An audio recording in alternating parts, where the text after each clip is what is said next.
आज की इस क्लास में हम लोग क्वेश्चन सॉल्व करेंगे फ्रिक्शन चैप्टर का एसी वर्मा बुक से। तो चलिए हम लोग स्टार्ट करते हैं क्वेश्चन नंबर 1 से। क्वेश्चन नंबर 1 में आइए।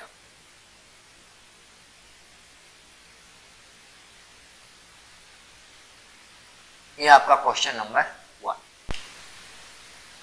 पहला क्वेश्चन क्या कर रहा है, पढ़ के देखते हैं कि body slipping on a rough horizontal plane. एक बॉडी जो है स्लिप कर रहा है रफ हॉरिजॉन्टल प्लेन पर। पहले तो समझना है हॉरिजॉन्टल प्लेन है, प्लेन हॉरिजॉन्टल है और रफ भी है, रुखड़ा भी है। मूव्स विथ ए डिसीलरेशन, और इस पर जो ब्लॉक चल रहा है आगे कि डिसीलरेशन में, मतलब ये है कि इसका वेलोसिटी घट रहा है। वेलोसिटी क्या हो रहा है, घट रहा है, मतलब डिसीलरेशन में। क्यों डिसीलरेशन में है रुखड़ा सतह पर ही? रुखड़ा सतह पर ही डिसीलरेशन में इसलिए है क्योंकि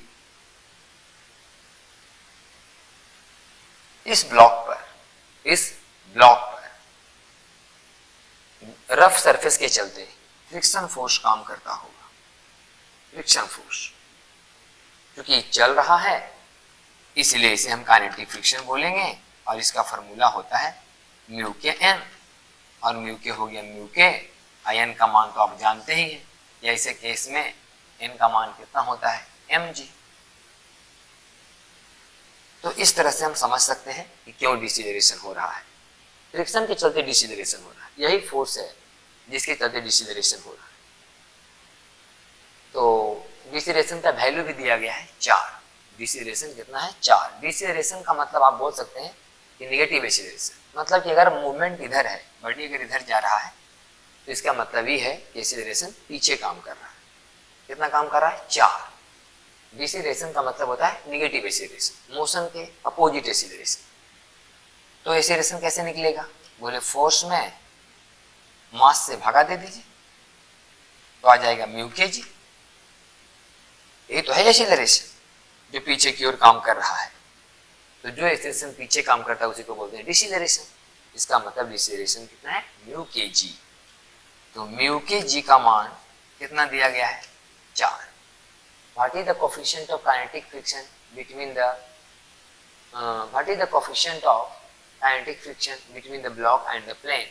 म्यू के का मान जानना है, यही इसी को बोलते हैं कोएफिशिएंट ऑफ काइनेटिक फ्रिक्शन, जिसका वैल्यू 4/g आएगा। और g का मान अगर आप 10 रखें तो 0.4 हमारा आंसर आएगा। ये पहला सवाल का आंसर था 0.4। एक आसान सवाल था ये, और हम लोग थ्योरी पढ़ने वक्त याद भी कर लिए हैं ये एक्सीलरेशन कितना काम करता है पीछे, म्यू के जी। नेक्स्ट सवाल में बात,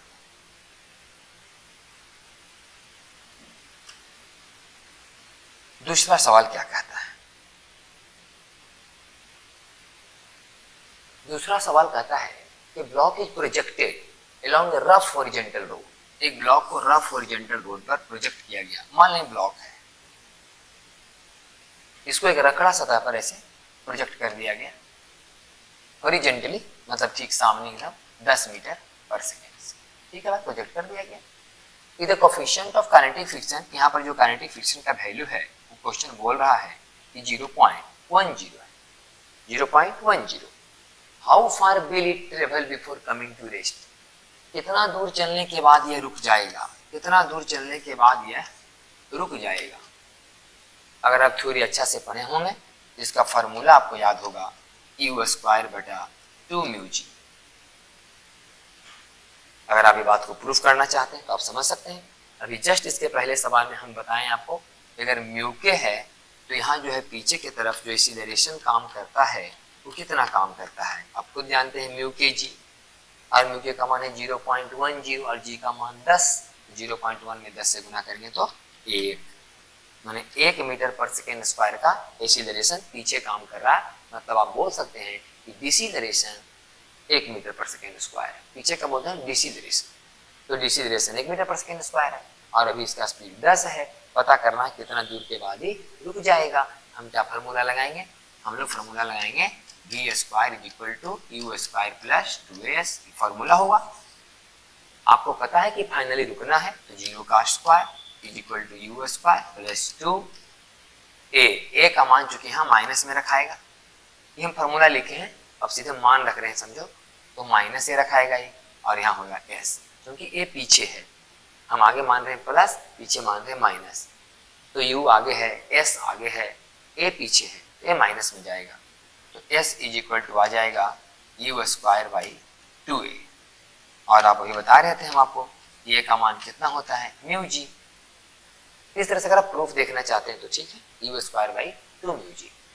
और अगर थ्योरी में पढ़े होंगे तो आपको फॉर्मूला याद होगा, अब सिर्फ मान पुट करने का बचा, तो 10 का स्क्वायर बटा 2, म्यू का मान 0.1 और जी का मान 10, 10 और 0.1 मिलकर 1 और 100/2 बराबर 50।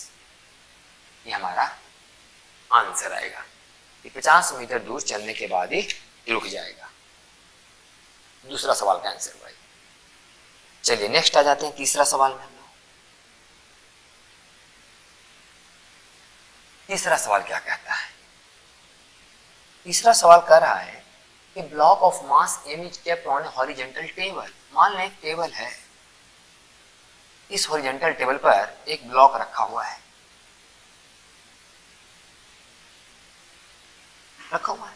टेबल पर ब्लॉक रखा हुआ है, ये आपका टेबल और ये आपका block. If the static friction coefficient is mu, अगर इसके बीच का स्टैटिक फ्रिक्शन कोफिशिएंट का वैल्यू म्यू एस का वैल्यू म्यू है, find the friction force acting on the block. Block पर कितना फ्रिक्शन फोर्स काम करेगा? हमें पता है कि फ्रिक्शन फोर्स एक कॉन्टैक्ट फोर्स है, ये तो ठीक है कि फ्रिक्शन फोर्स एक कॉन्टैक्ट फोर्स वहीं काम करता है जहां कॉन्टैक्ट है, और यहाँ पर ब्लॉक और टेबल के बीच कॉन्टैक्ट भी है। लेकिन ये जो फ्रिक्शन फोर्स है ना तब काम करता है जब दो सरफेस के बीच में जो कि कांटेक्ट में है उसमें रिलेटिव मोशन होना चाहता हो, या तो रिलेटिव मोशन होने का प्रयास किया जा रहा हो, या रिलेटिव मोशन करने वाला है या कर रहा है, तब फ्रिक्शन काम करता है। जैसे ब्लॉक टेबल पर तो सिर्फ रखा हुआ है, तो यहाँ पर बीच में कोई फ्रिक्शन फोर्स काम नहीं करेगा। ये फ्रिक्शन फोर्स काम तब करेगा जब कोई इस ब्लॉक को पुश करेगा। अगर कोई इस ब्लॉक को पुश करना चाहेगा, चले या ना चले, सिर्फ पुश करेगा, मतलब दोनों सरफेस के बीच में रिलेटिव मोशन होना चाहेगा, तब फ्रिक्शन काम करना शुरू कर देगा। लेकिन अभी तो कोई फोर्स लगा नहीं रहा है इस पर आगे की ओर। हाँ, इधर की ओर लग रहा होगा एम जी, तो कॉन्टैक्ट फोर्स देगा। इधर की ओर जो लग रहा है तो एक नॉर्मल देगा ना, ये कॉन्टैक्ट इधर तो एक नॉर्मल मिलेगा, फ्रिक्शन नहीं। तो इस सरफेस के बीच में, दोनों सरफेस के बीच में फ्रिक्शन होगा तब जब कोई ब्लॉक को पुश करना चाहेगा या पुश करेगा। बस तो चले ना चले, बस बल लगना चाहिए था ब्लॉक पर, तब फ्रिक्शन काम करता। इसलिए आंसर क्या होगा हमारा? 0, कोई फ्रिक्शन फोर्स काम नहीं करेगा। ये था आपका तीसरा सवाल का आंसर। चौथा में आइए।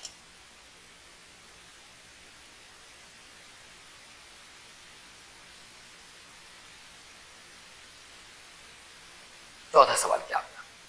A block slides down an inclined surface। यह देखिए इंक्लाइन सरफेस हो गई। एक block slides down on inclined surface of inclination 30 degree with the horizontal 30 degree horizontals starting from rest and covers 8 meter in 2 seconds. Find the coefficient of kinetic friction between the two। Surface और इसके बीच में, block के बीच में kinetic friction निकालना है। ठीक है भाई, हम पहले डाटा से ही जानना चाहते हैं कि 8 मीटर ही गया 2 सेकेंड में, तो बताओ इसका एक्सीलरेशन क्या है जाने का, कि कितना स्टेशन से नीचे जा रहा है। ये पता करने के लिए हम फार्मूला लगाने जा रहे हैं, S is equal to ut plus half AT square. S का मान 8 दिया गया है, चूंकि रेस्ट से शुरू हुआ है, और हाफ A का मान हमें पता करना है, T का मान दिया गया है। इस तरह से आप जान पाएंगे कि A का मान 4 मीटर पर सेकेंड स्क्वायर, मतलब 4 मीटर पर सेकेंड स्क्वायर से नीचे जा रहा है। अगर आपको पता हो तो ये बात बताया जाता है, थ्योरी में हम लोग ये बात पढ़ते हैं कि जब किसी रफ इंक्लाइन प्लेन पर, रुखड़े इंक्लाइन प्लेन पर कोई भी ब्लॉक नीचे की ओर जाता है तो उसका एक्सीलरेशन होता है g into sine theta minus mu k cos theta. ये फार्मूला है आपका कि जब कोई ब्लॉक किसी इंक्लाइन प्लेन पर नीचे जाता है तो उसका एक्सेलरेशन कितना होता है, g into sine theta minus mu k cos theta. अगर इस बात में थोड़ा दिक्कत लग रहा है तो आप इस बात को यहाँ समझ सकते हैं। यहाँ पर थीटा होगा, यहाँ पर ब्लॉक रखा होता है, यहाँ पर एक काम करता है mg साइन थीटा और यहाँ काम कर रहा होता है mg कॉस थीटा। ये दोनों के दोनों हम लोग mg के कंपोनेंट्स लिखते हैं और आपको पता होगा कि mg कॉस थीटा और mg साइन थीटा। और यहाँ पर एक नॉर्मल काम कर रहा होता है और पीछे काम कर रहा होता है fk। तो हम लिखते हैं क्या कि mg sign theta minus fk बराबर मास इंटू एक्सीलरेशन। और हम इसको थोड़ा और सॉल्व करते हैं, एक line mg sign theta minus fk बराबर म्यू के एन, म्यू के और एन के जगह mg कॉस थीटा बराबर मास इंटू एक्सीलरेशन। फिर मास से मास अगर कट जाएगा तो आपका आंसर आएगा acceleration is equal to g into sine theta minus mu k cos theta, जो कि थ्योरी में हम लोग करवा चुके हैं। तो बस एक्सीलरेशन का मान पुट कर देना है 4, तो 4 बराबर आ जाएगा g साइन 30 माइनस म्यू के पता नहीं और कॉस 30। तो इस तरह से तो 2 यहाँ से एलसीएम हो जाएगा और यहाँ निकलेगा तो 5, यह आ जाएगा 4/5 बराबर 1 माइनस √3 म्यू के, और 4/5 का मतलब 0.8 बराबर 1 माइनस √3 म्यू के। इस तरह से अगर देखें तो यह आ जाएगा √3 म्यू के बराबर 1 माइनस 0.8 मतलब 0.2 और म्यू के का वैल्यू आएगा 0.2 भागे √3, 0.2 भागे √3। इसको हम भाग दे लेते हैं, 0.2 और भागे 1.732, 0.115। तो आंसर आ रहा हमारा 0.11, तकरीबन सही है हमारा आंसर। ये आ जाएगा 0.11। में जानने वाली बात है कि एक्सीलरेशन कितना होता है, g into sine theta minus mu k cos theta. इतना एक्सीलरेशन से किसी रफ इंक्लाइन प्लेन पर बॉडी स्लिप करते हैं नीचे की ओर। चलिए नेक्स्ट क्वेश्चन में आ जाते हैं हम लोग।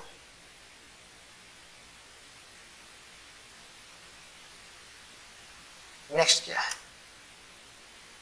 Suppose of the block of the previous problem. अच्छा, इसके पहले वाला प्रॉब्लम में, इसके पहला प्रॉब्लम क्या था, ये एक ब्लॉक है जो 30 डिग्री इंक्लाइनेशन पर रखा हुआ है और ये नीचे आ रहा था। कितना सा आ रहा था, 4 मीटर पर सेकेंड के स्क्वायर से, 4 मीटर पर सेकेंड के स्क्वायर से। पीछे हमने बताया था 4 मीटर पर सेकेंड स्क्वायर के सेशन से नीचे आ रहा था और हमारा म्यू का मान कितना आया था, म्यू का मान आया था 0.11। ठीक, तो इसका मतलब ये हुआ कि 4 मीटर पर सेकेंड स्क्वायर के सेशन से नीचे आ रहा है और यहाँ म्यू का वैल्यू आया था 0.1। ये प्रीवियस प्रॉब्लम कह रहा है कि push down, previous problem push down the incline with a force 4 Newton. ये तो 4 से पहले ही आ रहा था। अब क्या है कि इस सवाल में मतलब कि अगर इसको इस पर रख दिया जाए तो 4 से तो स्वतः जाएगा अपने जगह 4 मीटर पर सेकेंड स्क्वायर के एक्सीलरेशन से। लेकिन इस पर क्या है ना कि 4 न्यूटन का बल लगाया गया है। अब बताओ कि 4 न्यूटन का जब इस पर हम बल लगाएंगे और 4 किलोग्राम का अगर ब्लॉक है, लिखा है the mass of block 4 kg, तो 4 किलोग्राम के ब्लॉक पर जब 4 न्यूटन का बल लगाएंगे तो एक्सीलरेशन तो थोड़ा और बढ़ जाएगा। 4/4 बराबर 1 मीटर पर सेकेंड स्क्वायर, मतलब ये 4 मीटर पर सेकेंड स्क्वायर से खुद ही चलने को तैयार था और हमारे 4 न्यूटन और बल लगाने से मतलब हम 1 मीटर पर सेकेंड स्क्वायर का एक्सीलरेशन इसको और प्रोवाइड कर रहे हैं। तो इस हिसाब से तो इसका नेट एक्सीलरेशन जो होगा वो तो 5 मीटर पर सेकेंड स्क्वायर हो जाएगा। वो तो इंक्लाइन प्लेन पर खाली वस्तु को रखे थे तो खुद ही चल रहा था 4 मीटर पर सेकेंड स्क्वायर से, और हमारे 4 न्यूटन बल लगाने से 1 मीटर पर सेकेंड स्क्वायर का एक्सीलरेशन और मिलेगा इसको। तो नेट कितना मिल जाएगा, 5 मीटर पर सेकेंड कैसे मिलेगा। तो how far will the block move in the first 2 second after starting from rest. अगर ये रेस्ट से स्टार्ट हुआ है तो बताओ कि 2 सेकेंड में कितना जाएगा। 2 सेकेंड में कितना जाएगा, ut plus half a t square बराबर 10 मीटर। हमारा आंसर आएगा 10 मीटर। ये क्वेश्चन है हमारा, क्वेश्चन नंबर 5 का यही आंसर है, 10 मीटर। चलिए नेक्स्ट आते हैं क्वेश्चन नंबर 6 में।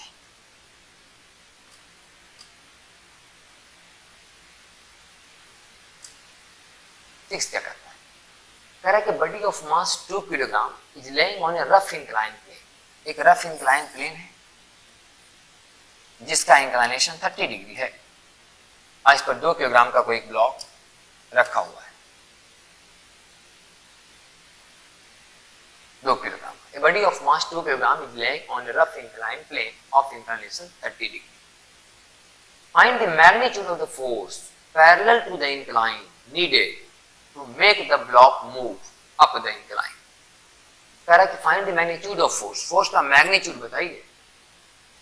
Find the magnitude of force parallel to the incline. इस incline के parallel force का magnitude बताइए। इस incline के parallel force का magnitude बताइए। To the incline, parallel to the incline, needed to make the block move, ताकि ब्लॉक ऊपर मूव करे। अब ऊपर मूव करना है तो ऊपर ही बल लगाना पड़ेगा।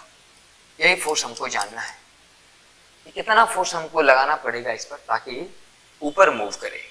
जबकि म्यू कमान कोएफिशिएंट ऑफ स्टैटिक फ्रिक्शन कमान दिया हुआ है 0.2। क्वेश्चन में म्यूएस का वैल्यू लिखा हुआ है 0.2 और हमको इतना फोर्स लगाना है कि ताकि बॉडी ऊपर चलने को तैयार हो जाए। तो बॉडी ऊपर चलने को तैयार करना है हमको। ठीक है भाई, देखते हैं कितना फोर्स लगाना पड़ेगा। इस पर कौन कौन सा फोर्स लग रहा है पहले इसके बारे में देख लेते हैं। सबसे पहले इस पर एक लग रहा है mg, जिसका वैल्यू 2 किलोग्राम के हिसाब से होगा 20 न्यूटन। m किलोग्राम का mg, 2 किलोग्राम का 2g, तो 20 न्यूटन। और ये 20 का 2 टुकड़ा होगा, एक 20 cos 20 sin 30 मतलब 10 न्यूटन और एक इधर 20 cos 30 मतलब 10√3 न्यूटन। ये 20 cos sin 30, ये sin 30 और ये 20 cos 30। देख तो इतना के बराबर लगाना पड़ेगा हमको। यहाँ पर यही रोक रहा है हमको और सिर्फ यही नहीं रोक रहा है, यहाँ पर एक और काम करेगा एफएस मैक्सिमम। क्योंकि हम बॉडी को चलने के लिए तैयार करा रहे हैं तो जितना फ्रिक्शन मैक्सिमम होगा तो कुछ करेगा ही, जिसका कि फॉर्मूला होगा म्यूएसएन। अब म्यूएस का मान तो दिया गया है 0.2 और इनका मान आप बता ही दिए हैं 10√3, इसका मतलब 2√3। इसका मतलब हमको 2 फोर्स के बराबर यहाँ फोर्स देना होगा, एक तो 10 और एक 2√3। तो 10 तो 10 है और 2√3 का मान 1.732, तो आ जाएगा 10 और प्लस ये आ जाएगा 2 दूनी 4, 3 दूनी 6, 17 दूनी 34, 3.4 के आसपास 13.464, मतलब 13.5 न्यूटन के आसपास हमको ये बल लगाना पड़ेगा। और आंसर आ रहा है आपका 13 न्यूटन। तो हो सकता है कि जी का मान 9.8 लेकर इसमें सॉल्व किया गया हो तो थोड़ा कम आएगा। 9.8 लेंगे तो 10 लेंगे तो 20 आ रहा है। अब 9.8 कुछ तो कम आएगा, तो यहाँ भी कुछ कम जाएगा। तो इस तरह से थोड़ा बहुत चेंजिंग आ जाएगा। आपका ये तरीका ही है, जी का मान जो भी आप रख लें। इट होगा कि ऊपर ले जाने के लिए कितना बल हमें लगाना पड़ेगा। ठीक है भाई।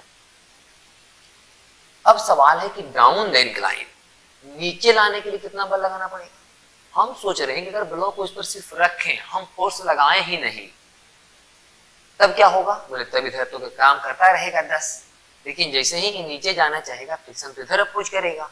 अब फ्रिक्शन मैक्सिमम लगता कितना है, मात्र 2√3।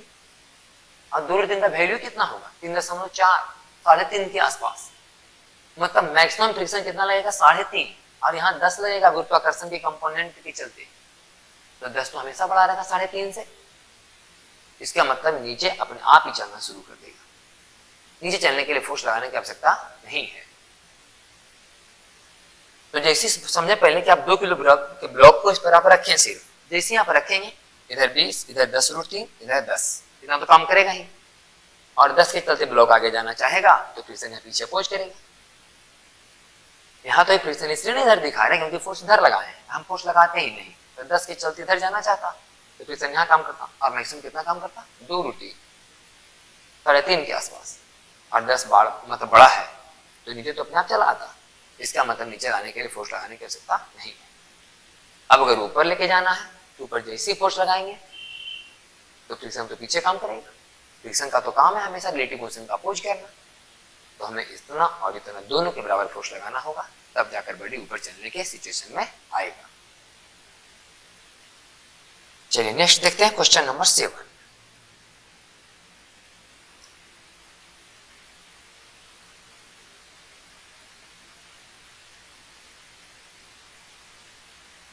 Repeat part A of the problem 6। अच्छा, प्रॉब्लम नंबर 6, प्रॉब्लम नंबर 6 क्या था, ऐसे 30 और यहाँ 2 किलोग्राम का ब्लॉक और म्यू का मान 0.2 था, 0.2 ही था, हाँ 0.2 था, ये 2 किलोग्राम का ब्लॉक, ठीक है भाई। तो इस पर काम कर रहा था 20 सा पहला ही वाला, इधर 20 साइन 30, 10 हुआ था, इधर 20 कॉस 30, मतलब 10 रूट 3, जो भी आए 17.32। अब क्या करा कि of the 6 if the push is applied horizontally and not parallel to the incline, repeat part A. Part A में क्या था, पार्ट ए में ऊपर ले जाने का था, ऊपर ले जाने का था, तो ऊपर ले जाने के लिए कितना फोर्स हमें लगाना चाहिए ये निकालना था। उसी पार्ट को हम रिपीट कर रहे हैं अभी भी कि ऊपर ले जाने के लिए कितना फोर्स लगाना चाहिए। Push is applied horizontally not parallel to the incline, लेकिन जो फोर्स लगाना है इंक्लाइन प्लेन के पैरेलल नहीं लगा करके आपको हॉरिजेंटली लगाना है, ऐसे फोर्स लगाना हॉरिजेंटली। इंक्लाइन प्लेन के पैरेलल लगाए तो उस वक्त पूछ रहा कि अगर ऐसे फोर्स लगाएंगे तो कितना फोर्स लगाना पड़ेगा हमको इसे ऊपर ले जाने के लिए। मान लो कि एफ लगाना पड़ेगा, तो एफ के 2 टुकड़ा होगा, अगर ये 30 है तो 30 ही होंगे, इधर एफ कॉस 30, इधर एफ साइन 30, एफ कॉस 30 और एफ साइन 30, ठीक है। आई हमारा नॉर्म है। तो जब हम ऊपर ले जाना चाहेंगे तो फिर यहां पर एक रिलेशन और काम करेगा, एफ एस मैक्स। इसका मतलब हमें कितना बल आगे लगाना चाहिए, इतना बल ताकि एफ कॉस 30 का वैल्यू 10 अब प्लस हो जाए एफ मैक्स। इतना फोर्स यहां जरूर लगाएं ताकि एफ कॉस 30 का value 10 plus F S max के बराबर पर आए, तभी चलने को तैयार होगा ऊपर। तो एफ कॉस 30 बराबर 10 प्लस एफ मैक्स का मतलब mu s N, mu s का मतलब 0.2, एन का मतलब 17.32 plus F sine 30, 17.32 plus F sine 30।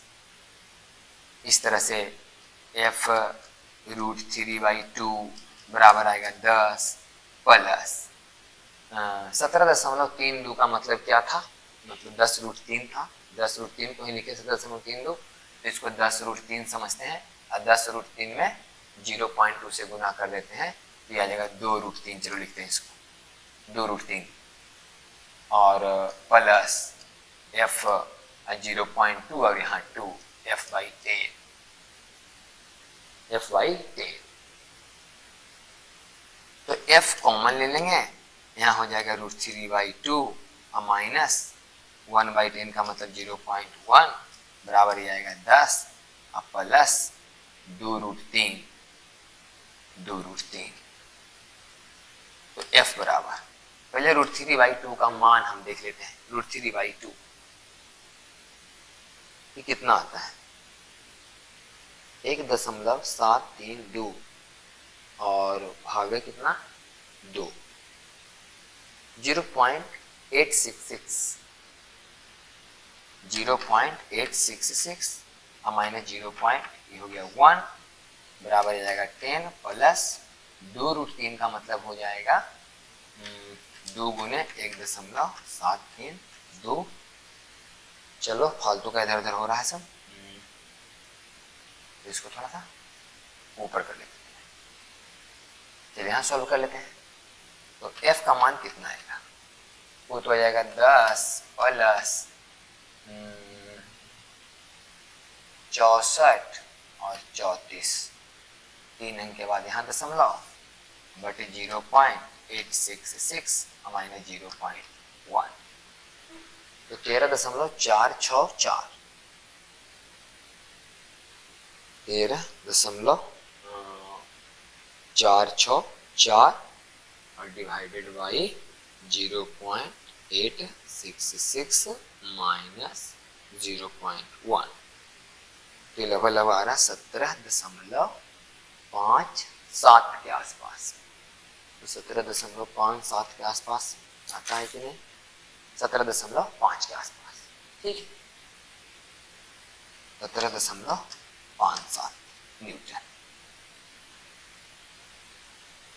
अगर थोड़ा बहुत इधर उधर आंसर के डेटा में अंतर आया होगा तो फिर वही बात, जी का मान आप 10 न मान के 9.8 पर सॉल्व करें तो एक्यूरेट आंसर तक हम लोग पहुंच सकते। ये रहा आपका क्वेश्चन नंबर 7। Question number 7। चलिए नेक्स्ट आ जाते हैं क्वेश्चन नंबर 8 में। क्वेश्चन नंबर 8 में आइए, देखिए भाई क्वेश्चन नंबर 8 क्या कह रहा है।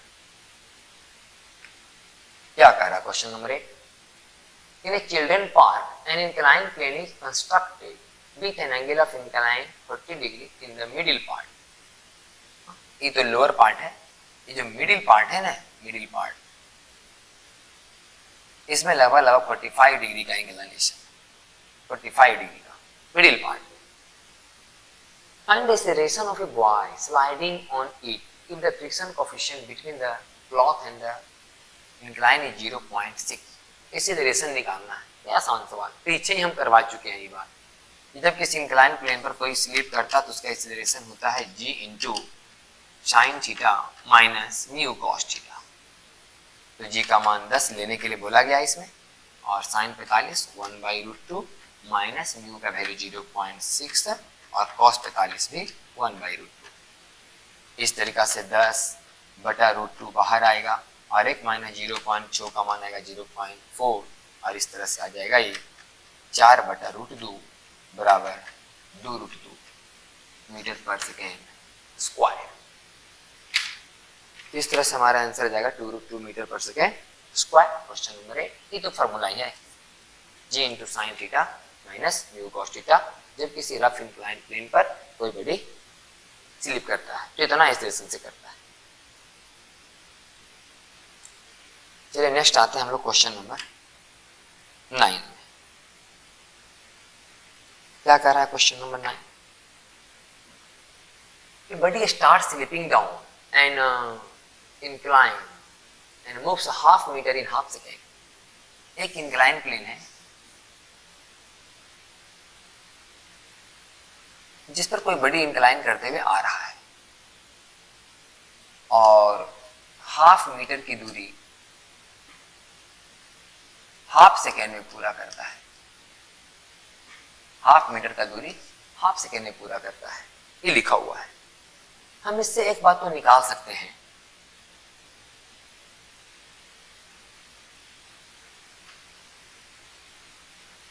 कि कितना इस रेशन से नीचे आ रहा है। हाफ मीटर की दूरी हाफ सेकेंड में हाफ सेकेंड में। तो इस तरह से हाफ और हाफ कट जाएगा और ये बराबर आ जाएगा 4। मतलब क्वेश्चन करा है ना कि ब्लॉक 4 मीटर पर सेकेंड स्क्वायर से नीचे आ रहा है कि how long will it take to move the next half metre, अगला हाफ मीटर जाने में कितना समय लगेगा। यहां से यहां तक जाने में कितना समय लगेगा। तो हम ये कहने निकाल लेते हैं कि 1 मीटर जाने में कितना समय लगेगा। 1 मीटर जाने में जितना समय लगेगा उस समय निकाल लेते हैं, उसमें हाफ सेकेंड घटा लेंगे तो पूरा समय निकल जाएगा। तो हम पहले निकालते हैं कि 1 मीटर जाने में कितना समय लगेगा। 1 मीटर जाने में 1 बराबर ut plus half a t square, a का मान 4 आया। इस तरह से टी स्क्वायर का मान आ जाएगा 2/4, 1/2 0.5। तो टी का मान आएगा √0.5, √0.5। तो √0.5 का मान क्या हो जाएगा, √0.5 0.707, तो 49 0.707 मैंने 0.70। तो 0.70 सेकेंड टोटल लगा और हाफ सेकेंड का मतलब 0.5 सेकेंड, 0.5 सेकेंड। तो इसका मतलब t बराबर t माइनस 0.5 बराबर 0.7 माइनस 0.5 बराबर 0.2 सेकेंड। अगर यहाँ 7 1 लेंगे तो 0.21 सेकेंड इस तरह से आएगा।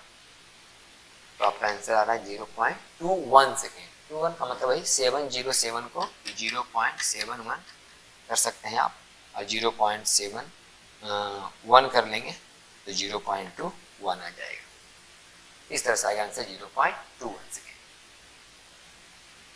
इसमें तो कोई फ्रैक्शन का कोई फार्मूला ही नहीं लगा, तो ला जैसे कि मूसिन स्ट्रेट लाइन की तरह हम लोगों ने सॉल्व कर दिया और वास्तव में वैसा ही था।